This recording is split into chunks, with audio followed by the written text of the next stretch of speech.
नमस्कार, मैं शालिनी और आप देख रहे हैं ग्रामीण दर्शन। बुलंद आवाज गांव और शहर की हर छोटी से बड़ी खबर सबसे पहले ग्रामीण दर्शन न्यूज पर मिलती है। आगरा ब्रेकिंग। सपा राष्ट्रीय अध्यक्ष अखिलेश यादव आगरा पहुंचे। जॉर्जियन की समिट में सपा प्रमुख की शिरकत।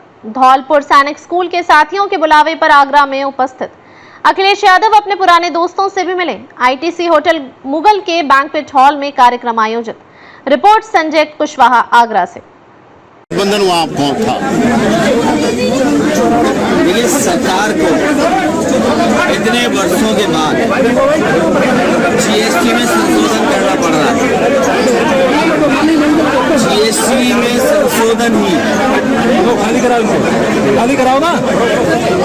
जो मैसेज दे रहा है वो यही दे रहा है कि सरकार ने जानबूझ करके जनता से इतना टैक्स वसूला।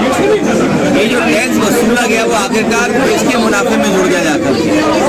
अगर उससे अस्पताल बना होता, सड़क बनी होती या बिजली के संसाधन में लगा होता तो आज बिजली सस्ती होती। लेकिन इस सरकार की नाकामी है कि इन्हें जीएसटी में संशोधन करना पड़ रहा है और इसलिए संशोधन किया है क्योंकि अभी तक ये मुनाफा कमा रहे थे वहां से। तो ये तो जनता के सामने बात चली गई कि ये सरकार अपने ही फैसले को बदलती है। पहले नोटबंदी की, ये कह करके भ्रष्टाचार खत्म हो जाएगा, काला धन वापस आ जाएगा।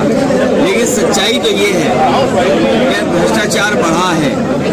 सड़कें, बिजली का इंतजाम, पानी निकालने का इंतजाम, और आगरा जैसा तो स्मार्ट सिटी है। लोग घंटों ट्रैफिक में जाम में रहते हैं और जो मेट्रो समाजवादी सरकार में स्वीकृति थी उसको अभी तक आगे नहीं बढ़ा पाए। तेजी से काम किया होता तो आज आगरा में मेट्रो का इंफ्रास्ट्रक्चर दिखाई देता। रोड चोरी पर और जो यमुना की पानी की सफाई, ये वर्ल्ड क्लास सिटी है।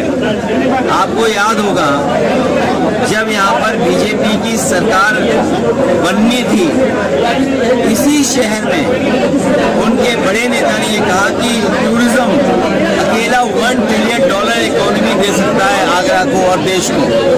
तो बताइए वो फैसले कहाँ हैं जिससे कि आपकी इकोनॉमी बढ़ती, टूरिज्म बढ़ता। और जहाँ तक सवाल वोट चोरी का है, आपको अपना वोट बचाना पड़ेगा। वोट बचाएंगे तो लोकतंत्र बचेगा। इसलिए हमारी जनता से अपील है कि अपना वोट बचाएं। वोट बचेगा तो उनका सर्टिफिकेट बचेंगे, राशन कार्ड बचेगा, नौकरी बचेगी और लोकतंत्र बचेगा और बाबा साहब भीमराव अम्बेडकर का दिया हुआ संविधान बचेगा। भैया जी, अमेरिका ने टैरिफ लगाया, टैरिफ बढ़ाया तो प्रधानमंत्री चीन गए। चीन से सावधान रहना पड़ेगा, चीन से चौकन्ना रहना पड़ेगा।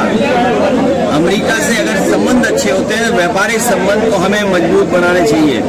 आज भी सबसे ज्यादा बच्चे आपके पढ़ने कहीं जा रहे हैं तो वो अमेरिका में जा रहे हैं और बड़े पैमाने पर आपके भारत के लोग अमेरिका में रह रहे हैं।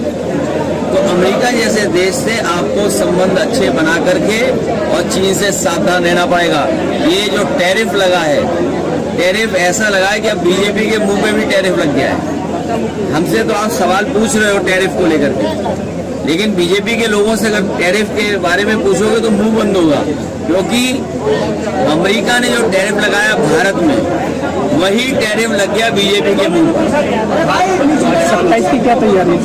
27 को चुनाव को लेकर 27 में हमारी प्रेस के लोग और जनता मिलकर के समाजवादियों की सरकार बन रही है। आप पर भैया जी अभी भी हमला। ताजा खबरों के लिए बने रहिए हमारे ग्रामीण दर्शन न्यूज को फॉलो करें। अगर आप हमें फेसबुक, ट्विटर, इंस्टा के माध्यम से देख रहे हैं तो हमारे चैनल को लाइक करें, सब्सक्राइब करें और बेल आइकन दबाना न भूलें।